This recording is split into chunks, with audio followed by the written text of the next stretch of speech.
എന്തിനമ്മ കരയുന്ന? 4 പെമ്മക്കൾ തമ്മിൽ തല്ലുകൂടുന്നത് കാണുമ്പോ എന്തൊരു ദുർവിധിയാണെന്ന് ഞാൻ മനസ്സിലെങ്കിലും പറഞ്ഞിട്ടുണ്ട് മോളെ. ഇപ്പോ 4 പരസ്പരം സ്നേഹിക്കാൻ മത്സരിക്കുന്നത് കാണുമ്പോ അരവിന്ദേട്ടൻ പറഞ്ഞത് സത്യമാണെന്ന് തിരിച്ചറിയുന്നത്.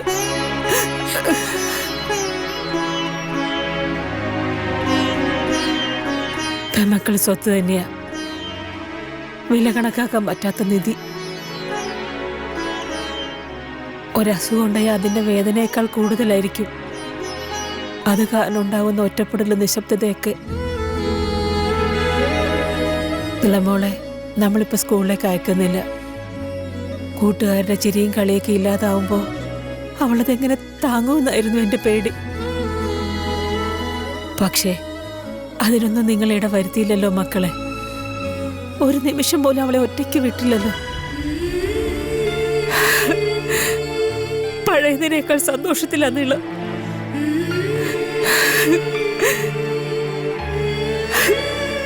ഇപ്പൊ അവൾക്ക് അസുഖം കൂടി ഇല്ലായിരുന്നെങ്കിലെന്ന് വെറുതെ കൊതിച്ചു പോവാ ഞാൻ. കരല്ലേ, മനസ്സിനുള്ളിൽ വെടിമരുന്ന് നിറച്ച ഞാനും ഗംഗേച്ചൊക്കെ നടക്കുന്നത്. അമ്മയുടെ ഒരു കണ്ണീർ തുള്ളി മതി എല്ലാരും കൂടി പൊട്ടിത്തകരാ. കരല്ലേ അമ്മ, നിളമോളെ ഒന്നും അറിയിക്കാതിരിക്കാനല്ലേ ഞങ്ങള് കണ്ണീരമർത്തി പിടിച്ച് പൊട്ടിച്ചിരിക്കുന്ന മോളെ.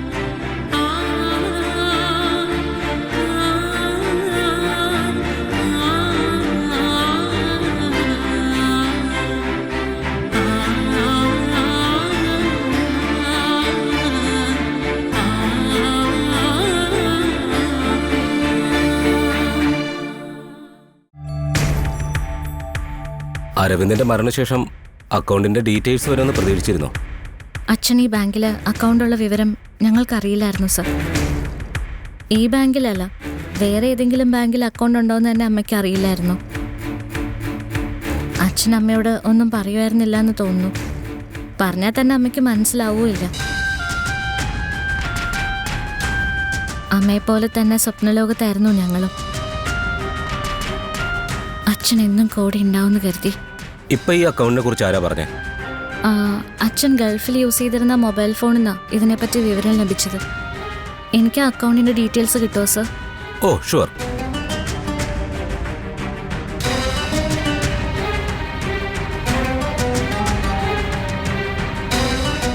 ഈ അക്കൗണ്ടിന്റെ നോമിനി ഇയാളാണ്. ഞാനോ സർ?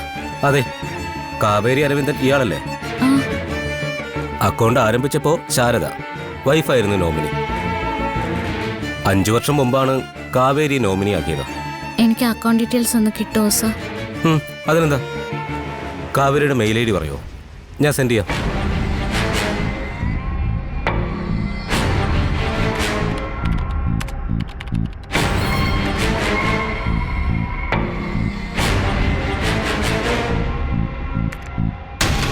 സെൻഡ് ആയിട്ടുണ്ട്.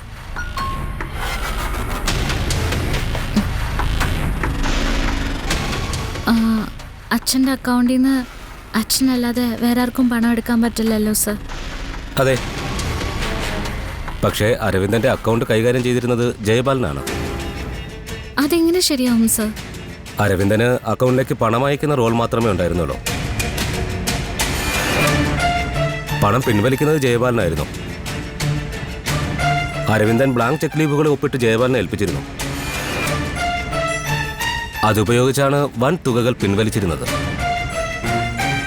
ബാക്കി ചെറിയ ഇടപാടുകൾക്ക് അരവിന്ദന്റെ ATM കാർഡും ജയപാലൻ കൈവശം വെച്ചിരുന്നു.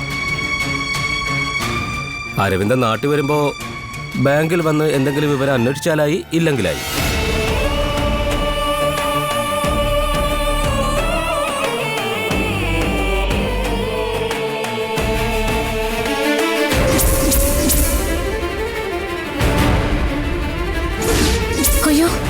എന്തു പറ്റി?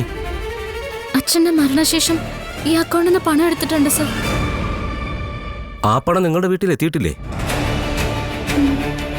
നോക്കൂ കുട്ടി, അരവിന്ദനും ഞാനുമായി ഒരു ബാങ്ക് മാനേജർ കസ്റ്റമർ റിലേഷൻഷിപ്പ് ആയിരുന്നില്ല. ഞങ്ങൾ അടുത്ത സുഹൃത്തുക്കൾ കൂടിയായിരുന്നു. തനിക്ക് എന്തെങ്കിലും സംഭവിച്ചാൽ കാവേരി കുടുംബത്തിന് നോക്കുമെന്ന് അരവിന്ദൻ എപ്പോഴും പറയുമായിരുന്നു. കാവേരിക്ക് അതിനുള്ള കഴിവുണ്ടെന്ന്.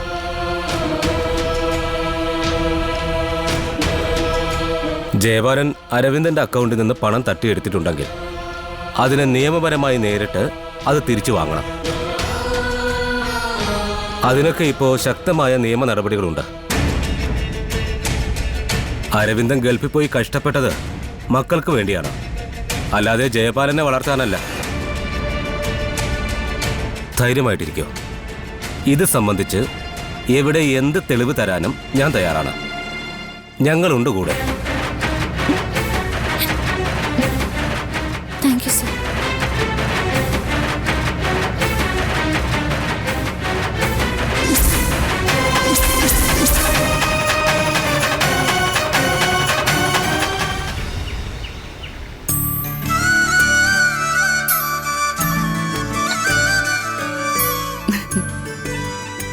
ഇവിടേക്കല്ലേ 100 രൂപയ്ക്ക് ബ്ലൗസ് തയ്ക്കുന്ന.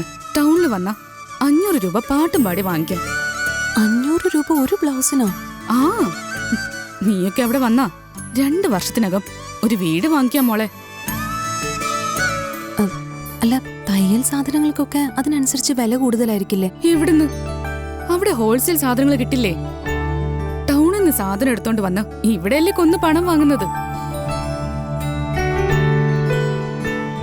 അല്ല, ഇത് ആരിത്? താരയാ? ശാരദാമ്മയ്ക്ക് സുഖമല്ലേ? ഓ, സുഖ. വിശേഷങ്ങളൊക്കെ അവള് പറഞ്ഞില്ലേ? മോളിരിക്കേ.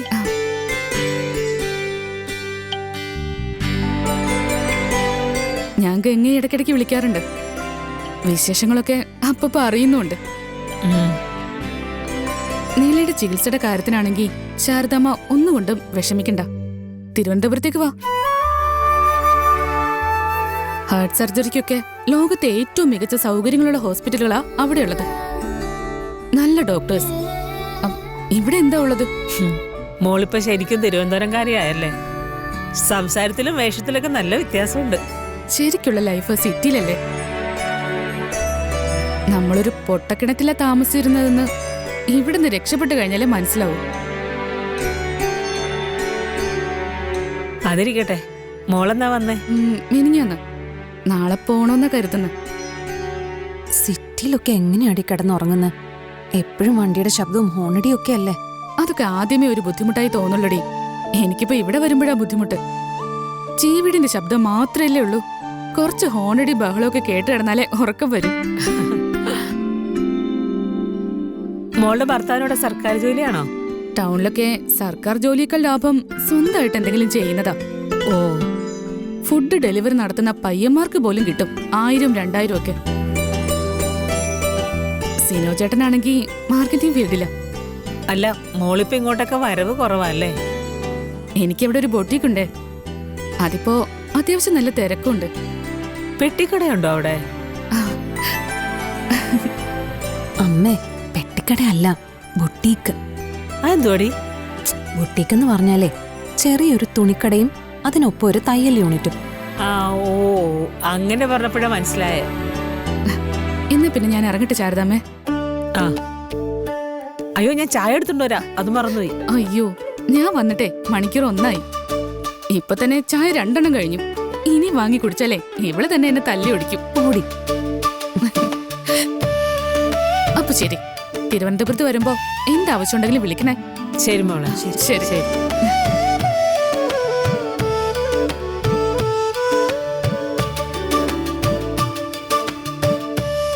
ഡേ, കൈത്തുന്നല് പോലും നേരെ ചൊവ്വ അറിയാൻ മേലാത്ത ഇവക്കാണോ തയ്യക്കട? അമ്മയൊന്ന് പതുക്കെ പറ, അവള് കേക്കും.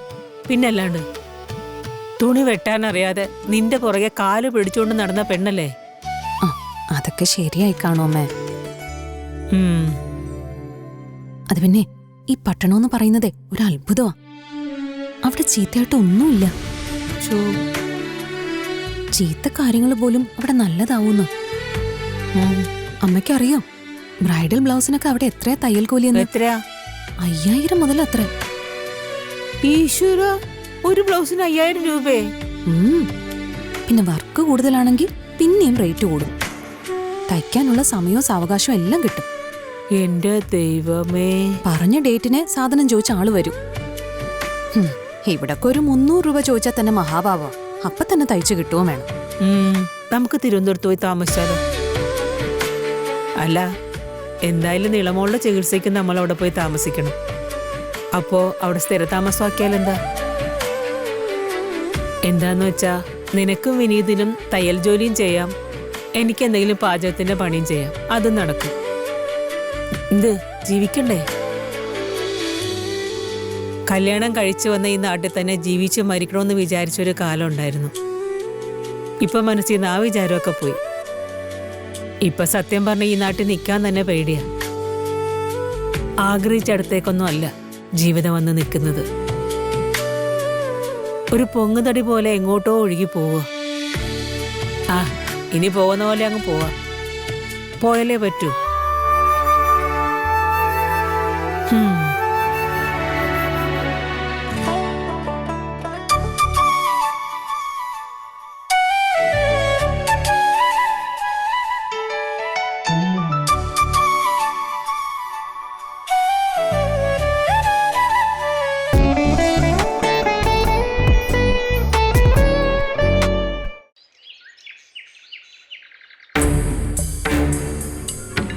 നിവിനെ, കണ്ടില്ലേ? നീ ഒന്നുകൂടെ ഒന്ന് വിളിച്ചു നോക്ക് രാജി, അല്ലെങ്കിൽ നമുക്ക് മുകളിലോട്ട് പോവാം. നിവിനെ, വന്നല്ലോ. വരുന്ന കോലം കണ്ടില്ലേ?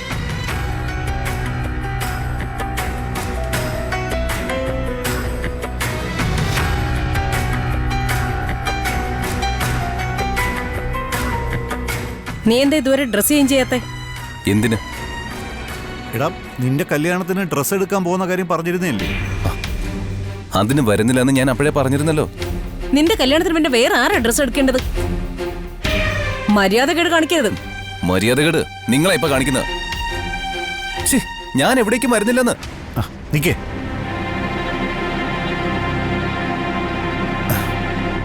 എടാ മോനെ, എല്ലാത്തിലും ഒരു ന്യായം വേണം. ഇവൻ എങ്ങനെ ഇങ്ങനെ ആയിപ്പോയോ? രാജി, ഞാൻ സംസാരിച്ചോളാം. വേണ്ട സത്യേട്ടാ, ഇവൻ എന്ത് നല്ല കുട്ടിയായിരുന്നു എന്നറിയോ? എന്റെ മകനെ കുറിച്ച് എനിക്ക് എന്ത് അഭിമാനമായിരുന്നോ? അതന്നെ അമ്മേ എനിക്കും പറയാനുള്ള. നേരത്തെ ഞാൻ ഇങ്ങോട്ട് വരുമ്പോ ഈ വീട്ടിൽ വന്ന് അമ്മയുടെ മുഖം കാണുമ്പോ എനിക്ക് എന്ത് സന്തോഷാവുന്നറിയോ? ഇപ്പൊ ഞാൻ അതേ നാട്ടില് അതേ വീട്ടിൽ തന്നെയാ. 24 മണിക്കൂറും അമ്മയുടെ മുഖവും കണ്ടുകൊണ്ടിരിക്കുക. പക്ഷേ എനിക്ക് സന്തോഷമുണ്ടോ? അതില്ല. രണ്ടാളും എന്തിനാ ഇങ്ങനെ ഇമോഷണൽ ആവുന്നേ? ഇവിടെ ഒന്നും സംഭവിച്ചില്ലല്ലോ. ഡാ ഇവനെ വാ, നമുക്ക് പോയി ഡ്രസ്സ് എടുത്തിട്ട് വരാം. വിടച്ച. ഇതേ നിങ്ങൾ നിശ്ചയിച്ച കല്യാണമല്ലേ? ഡ്രസ്സും നിങ്ങൾ എന്നെ എടുത്താൽ മതി.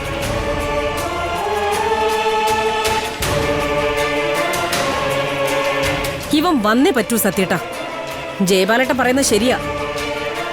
ഡ്രസ്സും സ്വർണ്ണമൊക്കെ എടുക്കാൻ വരാത്തവൻ താലി കെട്ടാൻ വരുവോ? ആ കാര്യത്തിലേ ജയപാൽ ഞങ്ങൾ പറഞ്ഞത് കറക്റ്റാ. താലി കെട്ടാൻ ഞാൻ ഉണ്ടാവില്ല. എനിക്ക് ഇഷ്ടമില്ലാത്തൊരു പെണ്ണിന്റെ കഴുത്തില് ഞാൻ എന്തിനും താലി കെട്ടണം? എന്നാ പിന്നെ ഞങ്ങൾ രണ്ടാളും ജീവനോടെ ഉണ്ടാവുമെന്ന് നീ കരുതണ്ട. ചാവാണെങ്കിൽ ഞങ്ങൾക്ക് ചാവ്.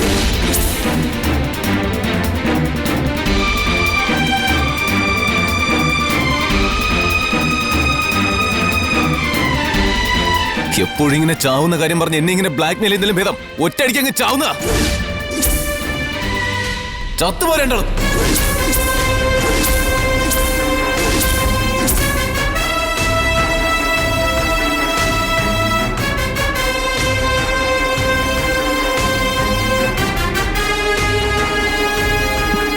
കേട്ടില്ലേ സത്യേട്ടാ അവൻ പറഞ്ഞിട്ട് പോയത്?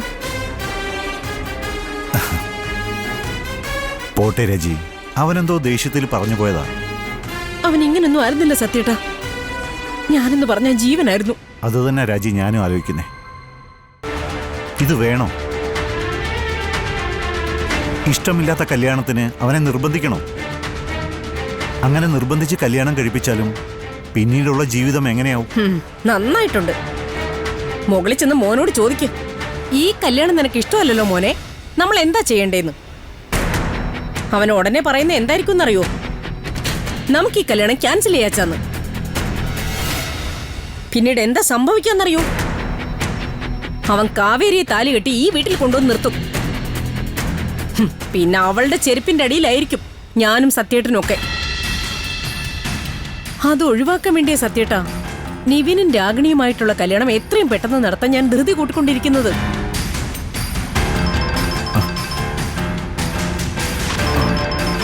ജയപാലനാണല്ലോ. ഡ്രസ് എടുക്കാൻ നിവിൻ വരുന്നില്ല എന്ന് പറഞ്ഞ ജയപാലേട്ടൻ എന്തൊക്കെ പറയൂന്നറിയില്ല. ജയപാലനോട് ഞാൻ സംസാരിച്ചോളാം. നീ വാ, നമുക്ക് ഇറങ്ങാം. ഞാൻ ബാഗ് എടുത്തോണ്ട് വരാം. അളിയ, ഞങ്ങളിതാ ഇറങ്ങുക. സിറ്റിയിലെത്തിയിട്ട് വിളിക്കാം. ശരി ശരി.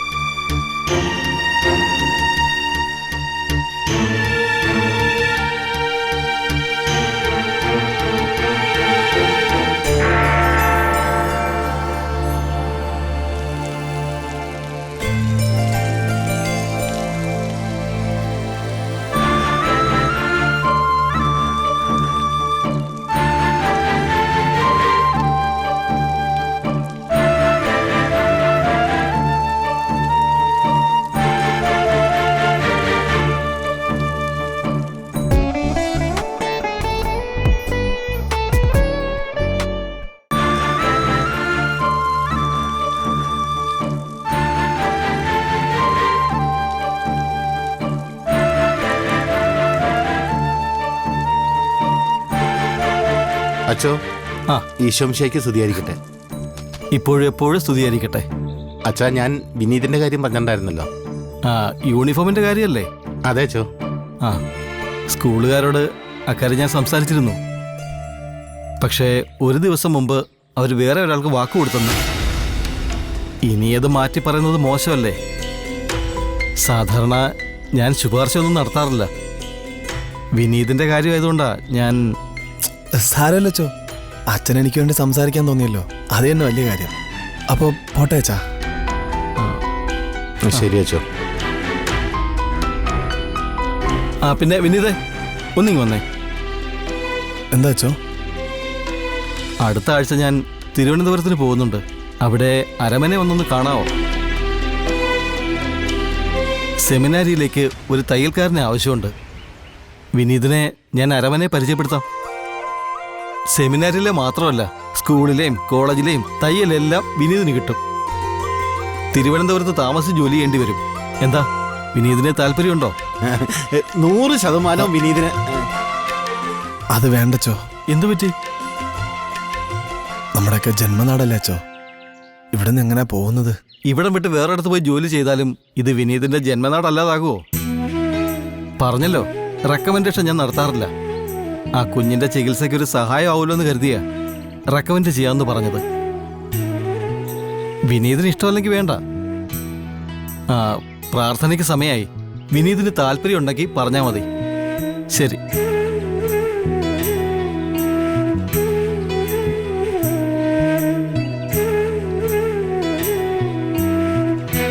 എടാ, തിരുവനന്തപുരത്ത് പോയി ജോലി ചെയ്യാന്ന് മര്യാദക്കങ്ങ് സംഭവിച്ച പോലെ എന്നാ കാശ് എത്രയാ വിട്ടുകളഞ്ഞത്?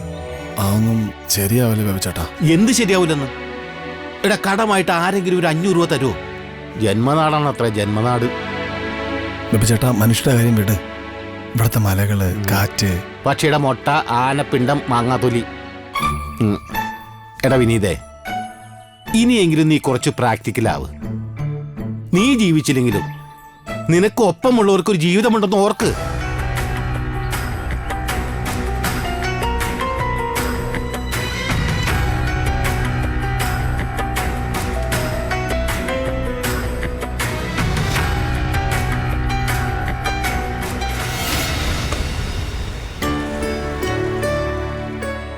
എല്ലാരും കഴിച്ചായിരുന്നോ? കഴിച്ചു. ഞാനും കഴിച്ചു വിനീതേട്ടാ. വിനീതേട്ടൻ ഉച്ചയ്ക്ക് കഴിക്കാൻ വരുമെന്ന് നേരത്തെ പറഞ്ഞിരുന്നെങ്കിൽ ചോറ് ബാക്കി വെച്ചേനെ. പിന്നെ ദോഷമാവുള്ളത് കാര്യേ. ഈ സാമ്പാറിന്റെ കൂടെ എന്തും പോവും. അടിപൊളി. സാമ്പാർ അമ്മ ഉണ്ടാക്കിയതാ. അത് ഞാൻ പറയാൻ വരുമായിരുന്നു. സാമ്പാറിനേക്കാൾ സൂപ്പർ ദോശയാ. ഉം. ഗംഗെ, ഞാൻ പൗലോസച്ചനെ കാണാൻ പോയിരുന്നു. എന്നിട്ട് സ്കൂൾ കുട്ടികളെ തയ്യലൊക്കെ തരാൻ ബുദ്ധിമുട്ടെന്നാ അച്ഛൻ പറഞ്ഞത്. കിട്ടുന്നല്ലേ ബേബി ചേട്ടൻ പറഞ്ഞിരുന്നത്? ആ, ഞാനിപ്പോ എത്ര ദിവസം കഴിച്ചു? 4 അല്ലേ? 4 3 ആയിട്ടുള്ളൂ. അല്ല, ഞാനിപ്പോ എന്താ പറഞ്ഞോണ്ടിരുന്നത്? ദോശ. അല്ല, പൗലോസ് അച്ഛൻ്റെ കാര്യം. ആ? അച്ഛൻ പറയുന്നതേ തിരുവനന്തപുരത്തേക്ക് ചെല്ലാനാ. അവിടെ ചെന്ന പള്ളിയോഗ ഹോസ്റ്റലിന്റെയും ഒക്കെ തയ്യൽ സംഘടിപ്പിച്ചു തരാന്ന് പറഞ്ഞു. തിരുവനന്തപുരത്തോ? കണ്ടില്ലേ, തിരുവനന്തപുരം നേട്ടപ്പോ ഗംഗ ഞെട്ടിയില്ലേ? ഞാനും ഇതുപോലെ തന്നെ ഞെട്ടിയത്. ഞാൻ ഞെട്ടിയതല്ല വിനീതേട്ടാ, എനിക്കതൊരു സർപ്രൈസ് പോലെയാ തോന്നിയേ. ഗംഗ അവിടെ താമസിച്ച് ജോലി ചെയ്യണമെന്നാ പൗലോസച്ചൻ പറയുന്നത്.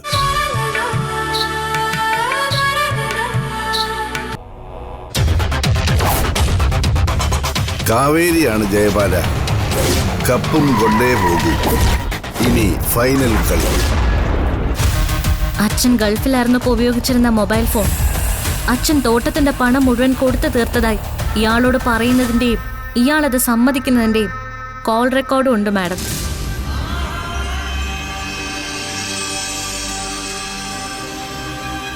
ഇനി പറയാതിരിക്കാൻ വയ്യാതെ ഈ പ്രണയം.